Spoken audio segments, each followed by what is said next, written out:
Next and last cell organelle है आपका vacuole. Vacuole का मतलब है जैसे हमारे घर में होता है स्टोर हाउस। अब आप कहोगे कि मैंने गोल्जी के लिए भी स्टोर हाउस कह दिया था। गोल्जी रेफ्रिजरेटर टाइप है। रेफ्रिजरेटर मतलब वहाँ पर कुछ फूड मटेरियल रखा होता है, फिर उसको डिस्पैच करते हैं, जहाँ ज़रूरत होती है वहाँ भेजते हैं। वैक्यूल का मतलब है एक ऐसा कमरा जहाँ पर मतलब वेस्ट मटेरियल रख देते हैं। वेस्ट मतलब किसी खास काम का नहीं है या कुछ भी एक्स्ट्रा है जो बिल्कुल यूज़ ही नहीं होने वाला, अभी उसको हम लोग क्या कर देंगे, स्टोर कर देंगे। तो वैक्यूल एक स्टोरेज सैक है जो भी सॉलिड और लिक्विड मटेरियल होता है सेल के अंदर। जनरली एनिमल सेल्स के अंदर वैक्यूल का साइज़ छोटा होता है। अगर मैं छोटा सा डायग्राम बनाऊँ तो मान लो ये न्यूक्लियस है, तो एनिमल साइज में ऐसे वैक्यूल्स होते हैं, 2-4 होते हैं वो तो, ठीक है ना। प्लांट सेल के अंदर अगर मैं यहाँ पे छोटा सा डायग्राम बनाने के दिखाऊँ आपको, तो जो यहाँ पे न्यूक्लियस है मान लो बचपन में बना देते हैं आप, तो ये पूरा ऐसे बड़ा बड़ा खाली रखते थे। तो ये इतना बड़ा बड़े साइज़ का क्या होता है, वैक्यूल होता है। कई बार क्या होता है कि लगभग 90% जो है ना सेल का जो एरिया होता है मतलब वॉल्यूम होता है वो कौन कैरी कर लेता है, वैक्यूल कर लेता है। अब ये इतना बड़ा बड़ा साइज़ का है कि ये प्रोवाइड करता है सेल को टर्जिडिटी, मतलब एक मजबूती प्रोवाइड कराता है, रिजिडिटी, जिससे कि अगर हम लोग चाहें ना तो उसको दबाकर उसका साइज़ जो है वो चेंज नहीं कर सकते।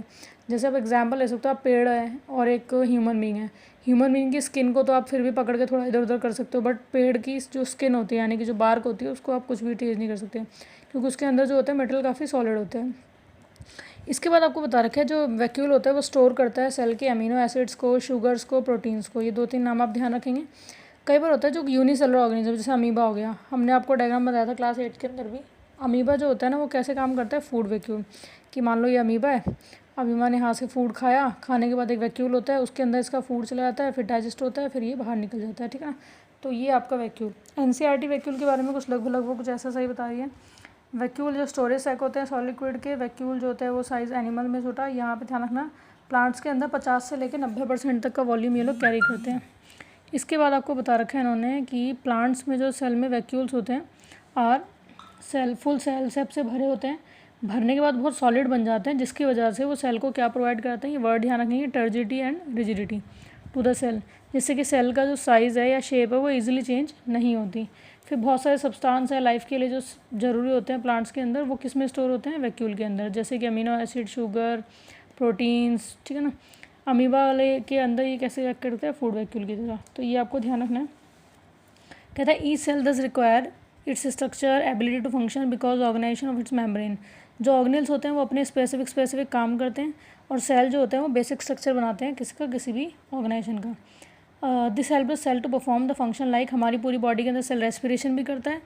रेस्पिरेशन यही माइटोकॉन्ड्रिया कर रहा है, क्योंकि इसी के अंदर ऑक्सीजन आएगी, यहीं पे ग्लूकोज आएगा, ब्रेक डाउन होगा, क्या बनेगी, एनर्जी बनेगी, ठीक है ना। इसके बाद कहाँ गए हम, ये रे, ऑब्टेनिंग न्यूट्रिशन ऑब्टेन करता है वही glucose. Clearing the waste of the cell, cell को वेस्ट क्लियर करता है। लाइजोसोम याद होगा आपको, वो क्या करता है, डेड करके बाहर निकाल देता है मेटल को, फॉर्मिंग न्यू प्रोटीन, और नए नए प्रोटीन बनाता है। प्रोटीन को बनाता है राइबोसोम। सेल जो फंडामेंटल स्ट्रक्चर है, ठीक है ना, आपकी ऑर्गेनाइजेशन का, also it is a basic function unit of life. तो स्ट्रक्चर भी ये बनाता है पूरी बॉडी का, और फंक्शन भी ये करता है। शुरू में एक क्वेश्चन था कि why cell is called functional and structure unit, तो उसका आंसर लगभग पूरे चैप्टर को डिस्क्राइब करके आप बता सकते हो। इसके बाद आता है next topic, cell division. Cell divide कैसे होती है, ध्यान से रखना। कोई भी ऑर्गेनिज्म जब ग्रो करता है तो वो 2 तरीके से ग्रो करता है। या तो ये सेल थी, ये सेल क्या हो गई, बड़ी हो गई, सेल ग्रो कर गई, ये तो हो गया ग्रो। या दूसरा होता है कि ये सेल थी, ये सेल क्या हो गई, डिवाइड हो गई 2, फिर ये थोड़ी सी और ग्रो कर गई, फिर अगेन ये आगे जाके डिवाइड हो गई, फिर ये ग्रो कर गई। तो आप देखोगे जो ये एक ही सेल थी और अभी इतना हो चुका है मटेरियल, तो यहाँ से अगर मैं यहाँ की बात करूँ तो ये क्या हो रहा है, ग्रो कर रहा है। जैसे आप कुछ देखते हो, जैसे मान लो अभी आजकल क्या चल रहा है, बीमारी, फेमस बीमारी जिसने सबको घर में बैठा दिया, कोरोना वायरस। होता क्या है हमारी बॉडी के अंदर, मान लो कि यहाँ से कोरोना वायरस को एक वायरस एंटर कर गया, ठीक है ना। अब वो एक एंटर करता है, एंटर करके बाद डिवाइड होगा, 2, 3, 4 ग्रो करेगा। तो इसमें कुछ टाइम पीरियड लगता है। और आजकल आपको न्यूज़ तो सुन ही रहे होंगे, ऐसा कह रहे हैं कि 14 डेज़ के बाद आपको फील होता है, ऐसे सिम्टम्स फील होते हैं कि हाँ मुझे कोई प्रॉब्लम है। तो 14 डेज़ लगभग लगते हैं इन सेल्स को मल्टीप्लाई होने में, कि जिससे कि हमारी बॉडी पे कुछ ना कुछ इम्पैक्ट डाल सकें, ठीक है ना।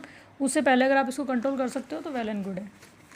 अच्छा, इसके बाद हम लोग बात करते हैं सेल डिवीजन की। बुक क्या कह रही है, तो बुक आपसे कह रही है new cells are formed in the organization to order to grow और replace the old dead and injured cell. मान लो चोट वोट लग जाती है आपको, तो कुछ टाइम लगता है ना वहाँ पे रिन्यू होने में, तो वहाँ पर क्या होता है, सेल बन रही होती हैं।